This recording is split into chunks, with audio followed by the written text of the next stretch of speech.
Che cosa vuoi farci se non son più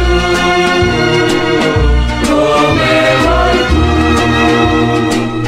Che cosa vuoi farci se non sono più come allora?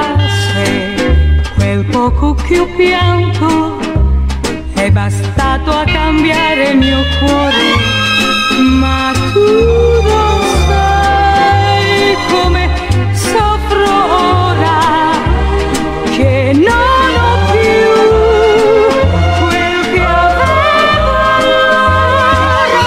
Che cosa vuoi farci? Io sono cambiata, lo so. Che cosa vuoi farci? È inutile dirsi di no.